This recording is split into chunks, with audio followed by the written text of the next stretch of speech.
자, 이재명 후보는요, 연일 2030 젊은 세대들의 표심을 얻기 위한 행보에 요즘 집중을 하고 있습니다.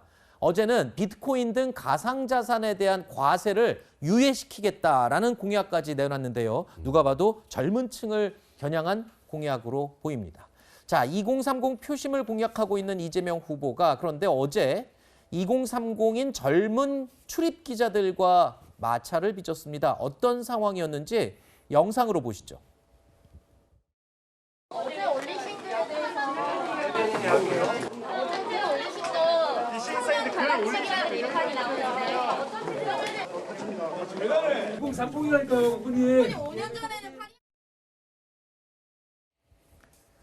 자, 이재명 후보가 기자들의 질문을 피하기 위해서 화물용 엘리베이터에 탑승하는 모습 영상으로 봤는데요. 자, 이른바 백 브리핑이라고 하죠. 공식 브리핑이 끝난 뒤에 기자들과 허심탄회하게 질의응답을 주고받는 그 시간을 백 브리핑이라고 하는데 이 공식 일정을 소화하면서 중간중간 즉석 질문도 받고 바로 이 자리에서 이 속 깊은 얘기도 나누기도 합니다만 이재명 후보가 지금 6일째 이 백브리핑 자체를 아예 거부하고 기자들의 질문에도 답을 하지 않고 있잖아요. 이 모습, 글쎄요. 이렇게 하면은 실수를 좀 줄일 수 있을까요? 이게 지금 맞는 적절한 지금 대책일지.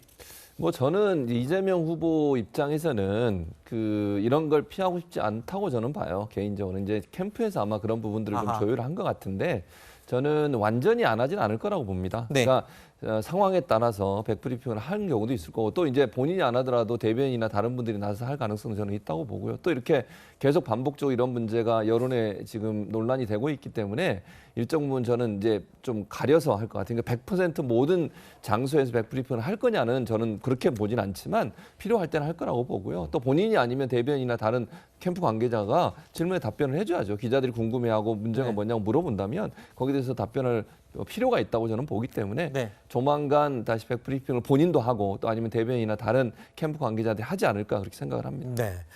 이 앞서서 우리가 지지율 여론조사 결과를 살펴봤지 않습니까? 지금 이재명 후보의 지지율이 박스권에 갇혀 있는 반면 윤석열 후보는 지금 더 격차를 벌이고 있는 상황에서 글쎄요. 일각에서는 이재명 후보가 초조함을 느껴서 뭔가 좀 실수를 하게 될 가능성이 높아진 게 아니냐 이런 얘기도 들리는데 그거는 어떻게 보십니까? 그러니까 저는 초조함은 아닌 것 같아요. 네. 그러니까 원래 이재명 후보가 갖고 있는 특색 중에 하나가 이제 사이다 발언이라서 보통 이제 본인의 생각을 그냥 얘기하시는데 이게 물론 본인 생각에는 얘기하셔도 이 정도는 괜찮지 않을까 생각하지만 이게 아까 뭐 백성훈 변호사 얘기한 대선 후보가 하는 한마디 한마디는 사실 그 말의 단어 하나 가지고도 상당히 시비가 될 수 있거든요. 이런 부분들이 좀 정제될 필요가 있다는 판단이 있었던 것 같습니다. 네.